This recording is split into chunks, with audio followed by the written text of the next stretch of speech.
Morning students, welcome to the Science 1 class. Today we are going to discuss the topic atoms, atomic mass and atomic number.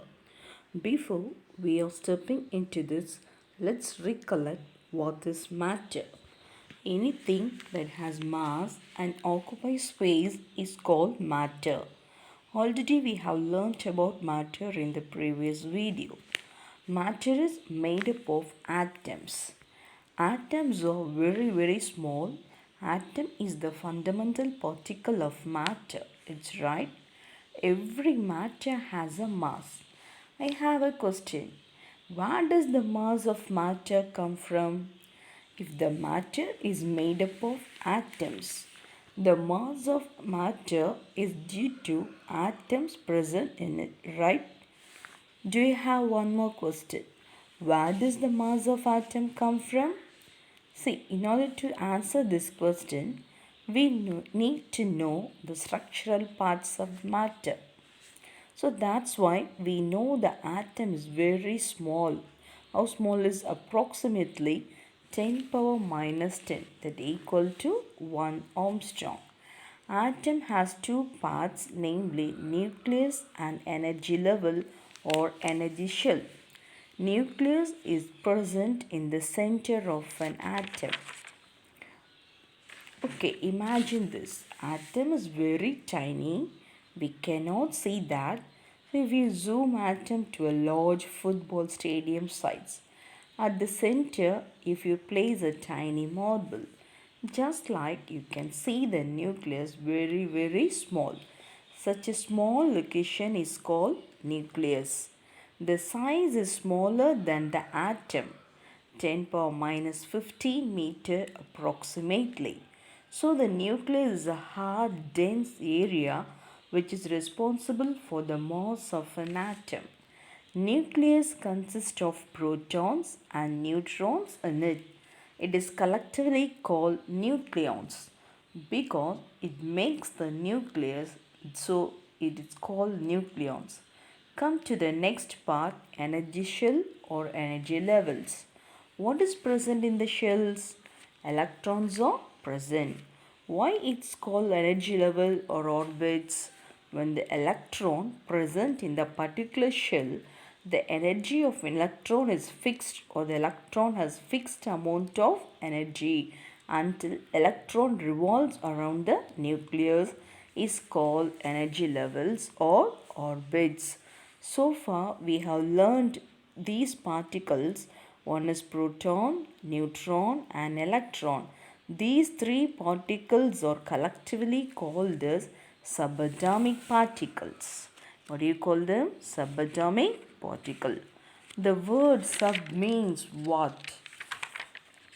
Smaller than and present inside. Electrons, neutrons, protons are smaller than atom and also present inside the atom. That's the reason the three particles electron, proton and neutron are called subatomic particle. I hope you understood. Now let us come to the properties of subatomic particles. The subatomic particle, the first is electron. Symbol we can represent -1 e power 0. -1 means charge. E means symbol. 0 means mass. So electron charge is -1. Electron is E is a symbol of electron. 0 is a mass of electron. Let's look at this word AMU. AMU means atomic mass unit. So the mass of electron is 1 divided by 1837.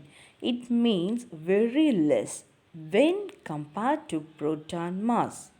And gram was very less. Look at this, minus 28. So mass in gram 9.1 into 10 power minus 28. The charge we already discussed, -1. Similarly, proton H1 plus 1 charge of proton. Hydrogen is a symbol of proton. 1 is the mass of proton in AMU unit. Why do we represent H here? H means we say hydrogen. We know hydrogen is the first element, atomic number is 1. Indicates either proton count or electron count. The atomic number 1 means it has 1 proton and 1 electron from an atom. The atom carry positive charge because it has proton, right? So that's the reason we call hydrogen is a symbol of proton. Its mass is 1 AMU in grams, 1.6 into 10 power minus 24. Similarly, neutron, it is made up of proton and electron together. That's why the charge is neutral. Plus 1 minus 1. Charge is neutral. And the mass is approximately equal to 1 AMU. And the mass in grams 1.6 into 10 power minus 24. If it seems it's both are similar, but the mass of neutron is more than the mass of proton. What we have concluded, the electron has a very less mass, so negligible mass. Negligible means no need to consider that mass. So the mass of electron is approximately equal to 1 divided by 1837 times the mass of proton. That's the reason the mass of electron is approximately equal to 0. But not exactly 0, it is nearly 0. That's why we don't consider the mass of electron while calculating the atomic mass or mass of an atom. When we calculate the mass of an atom, we don't consider the electron count or mass of an electron. So what we will consider?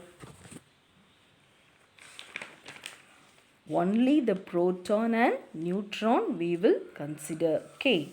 Where do we have protons and neutrons? Yes, you are right. In the nucleus. So the mass of an atom concentrate only at the nucleus. What is the conclusion we are having from this statement? The nucleus is made up of proton and neutrons. Hence, the mass of atom comes from these two particles. Next, we move on to the topic atomic number and mass number. When you look at the periodic table, you will see that each element has its own box, and within the box, you will find two numbers, the atomic number or proton number and the mass number. But what do these numbers mean? The atomic number has symbol Z. This number tells you how many protons are in one atom of an element. The number is always same for all atoms of a particular element. Atoms or different elements have different atomic number, meaning they have different number of protons. For example, an atom of hydrogen has an atomic number 1 because it has one proton, but an atom of oxygen has 8 proton, so atomic number is 8. Next, the mass number. We look at this mass number. The mass number has the symbol A. The mass number tells you how many protons and neutrons are in one atom of an element. We need to remember that protons and neutrons each have a relative mass 1 and that electrons are so small that their mass does not need to consider in the mass number of an atom. So, if we know the mass of an element and we know the atomic number, we calculate the number of neutrons in an atom of particular element. So, the mass number is equal to atomic number plus number of neutron. Atomic number is just protons of an atom. So therefore mass number is equal to protons plus neutrons. Let's understand with an example. So if we take oxygen, oxygen has a mass number 16. How many neutrons does it have? Remember, mass number is equal to proton plus neutrons. We can rearrange this to show that neutrons equal to mass number minus atomic number. So neutrons equal to 16 minus 8 equal to 8. Oxygen therefore has 8 neutrons. Let's take another example. Lithium has mass number 7 and atomic mass number 3. How many neutrons does it have? Mass number is equal to proton plus neutrons. We can rearrange this to show that neutrons equal to mass number minus atomic number. Neutrons equal to 7 minus 3 is equal to 4. Lithium therefore has 4 neutrons. So the atomic number is the number of protons in an atom and the mass number is the number of protons and neutrons in an atom. That's all for today's class. Okay, students, thank you. Have a blessed day.